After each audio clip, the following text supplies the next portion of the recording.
शंकराचार्य स्वामी अविमुक्तेश्वरानंद सरस्वती की यात्रा को मिल गई है मंजूरी। प्रशासन ने 26 शर्तों के साथ कार्यक्रम को हरी झंडी दे दी है। भड़काऊ भाषण नहीं, नारों पर पाबंदी और हथियार बैन। क्या है वो 26 शर्तें, बताएंगे आप। नमस्कार, सभी दर्शकों का बहुत स्वागत। आपके साथ में हूं ऐश्वर्या। गाय को राष्ट्रमाता का दर्जा दिलाने और गौ हत्या के खिलाफ कानून बनाने की मांग को लेकर शंकराचार्य स्वामी अविमुक्तेश्वरानंद सरस्वती ने एक यात्रा शुरू की है। अब यह यात्रा 11 मार्च को लखनऊ पहुंचेगी, जहां अविमुक्तेश्वरानंद सरस्वती को एक सभा करनी है। लेकिन इस कहानी में एक पेंच है। लखनऊ प्रशासन ने स्वामी अविमुक्तेश्वरानंद के इस कार्यक्रम को अनुमति तो आखिरकार दे दी है, लेकिन 26 शर्तों के साथ। तो क्या हैं वो शर्तें? लखनऊ जिला प्रशासन ने स्वामी अविमुक्तेश्वरानंद के प्रस्तावित गौ प्रतिशात धर्म युद्ध कार्यक्रम को 26 शर्तों के साथ ये इजाजत दी है। प्रशासन ने सोमवार को जारी आदेश में स्पष्ट किया है कि आयोजन के दौरान किसी भी धर्म, जाति या भाषा के विरुद्ध भड़काऊ भाषण नहीं दिया जाएगा। इसके साथ ही सार्वजनिक मार्ग बाधित करने और बिना अनुमति जुलूस निकालने पर पूर्णतया प्रतिबंध लगाया गया है। कार्यक्रम में शांति व्यवस्था बनाए रखने की जिम्मेदारी आयोजकों की होगी और पुलिस बल का खर्च भी उन्हें ही वहन करना होगा। इन नियमों का पालन करना और उन्हें सुनिश्चित करने के लिए प्रशासन ने विस्तृत गाइडलाइंस जारी कर दी है। आइए आपको एक एक करके सभी शर्तें बता देते हैं। तो पहली शर्त है कि भड़काऊ भाषण और नारों पर पूर्णतया पाबंदी लगाई है।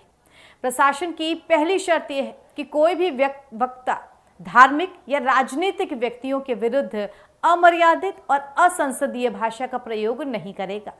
कार्यक्रम में शामिल होने वाले नाबालिग बच्चों से किसी भी प्रकार के विवादित नारे नहीं लगवाए जाएंगे। सांप्रदायिक या जाति विशेष पर टीका टिप्पणी करना पूरी तरह से प्रतिबंधित रहेगा।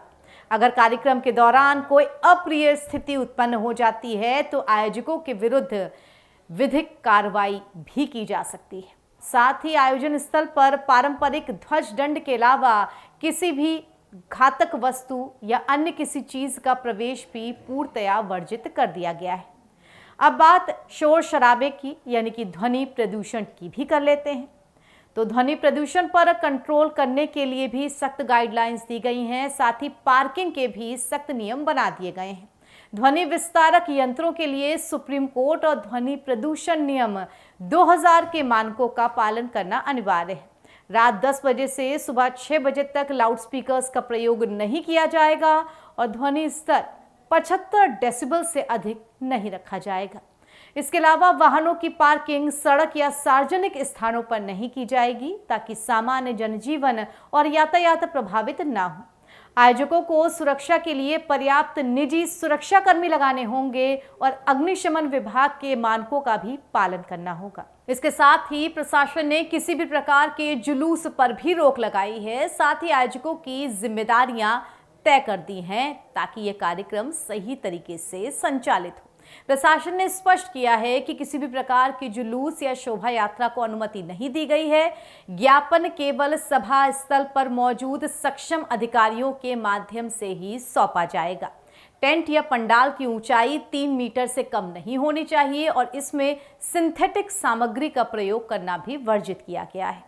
इसके अलावा कोविड-19 की गाइडलाइंस का भी पालन करना जरूरी होगा। यदि इसमें किसी भी शर्त का उल्लंघन होता है तो प्रशासन द्वारा दी गई अनुमति को तत्काल प्रभाव से निरस्त मान लिया जाएगा।